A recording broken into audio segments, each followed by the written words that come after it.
ঈদ সমাগত বকৰি ঈদ। এই ঈদত প্ৰতিবাৰেই গৰু কোৰবানি বা বিভিন্ন ধৰণৰ কোৰবানি কৰে। তো এইবাৰ আমি ঈদত গৰু কোৰবানি নকৰিবলৈ নেমচুৰ তৰফৰ পৰা ৰাইজক পুনৰবাৰ আহ্বান জনাইছোঁ। বিগত সময়ত আমি ৰাইজলৈ আহ্বান জনোৱাত বহু ঠাইত ৰাইজে স্ব ইচ্ছাই গৰু কোৰবানি বন্ধ কৰিম বুলি কৈছে, আৰু আমি পুনৰবাৰ সেই আহ্বানটোকেই জনাইছোঁ যে অসমৰ শান্তি সম্প্ৰীতি মিলা প্ৰীতিৰ স্বাৰ্থত আমি গৰু কোৰবানি দিয়াটো বন্ধ কৰিব লাগে। যিহেতু আমাৰ একাংশ সনাতনী লোকে গৰুক মাতৃ বুলি গণ্য কৰে, গৰুক পূজা কৰে, তেতিয়াহ'লে সেইটো আমি কিয় খাম? আমাৰ মাজত মিলা প্ৰীতি নাথাকিব, তেওঁলোকে আমাক বেয়া পাব। যিহেতু আমি ইছলাম ধৰ্মৰ মানুহ, ইছলাম মানে শান্তি, ইছলামে সদায় প্ৰেম ভাতৃত্ববোধ মিলা প্ৰীতিটো বিচাৰে।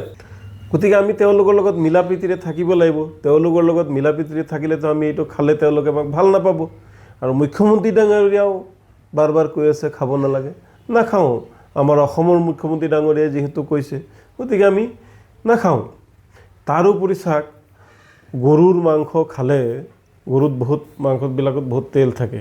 এইটো বহুতৰে আমি দেখিছোঁ, বহু সংখ্যালঘু লোকৰ গৰু খোৱা মানুহৰ দেখিছোঁ ফেটি লিভাৰৰ দৰে বেমাৰ হয়। গতিকে এইবিলাক খাব নালাগে, এইবিলাক খালে বেমাৰ হ'ব। তাৰোপৰি চাওক, বহুত উপকাৰ আছে গৰুৰ গোবৰ।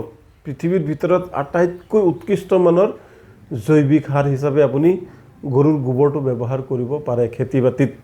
আমি যদি গৰুসমূহ খাই দিওঁ, তেতিয়াহ'লে আমি কেনেকৈ ইয়াক জৈৱ সাৰ হিচাপে ব্যৱহাৰ কৰিম? আজিকালি কৃষকসকলে বহুত ধৰণৰ ৰাসায়নিক সাৰেই হওক বা কীটনাশক সাৰ ব্যৱহাৰ কৰে।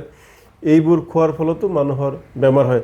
আজিকালি দেখিব সৰু সৰু ল'ৰা ছোৱালীৰ কি হয়, চুলি পকি গৈছে, গাৰ বিষ বা বিভিন্ন ধৰণৰ বেমাৰ হৈ আছে। গতিকে আমি এই জৈৱিক পদ্ধতিৰে যদি আমি খেতি বাতি কৰোঁ, সেয়া আমি স্বাস্থ্যৰ কাৰণেও ভাল হ'ব। গতিকে আমি ৰাইজক আহ্বান জনাম যে ৰাইজে গৰুৰ যি গোবৰ আছে সেয়া সংৰক্ষণ কৰিব লাগে, আৰু ভালদৰে ইয়াক জৈৱিক সাৰ হিচাপে কৃষিজাত সামগ্ৰী উৎপাদনত ব্যৱহাৰ কৰিব লাগে।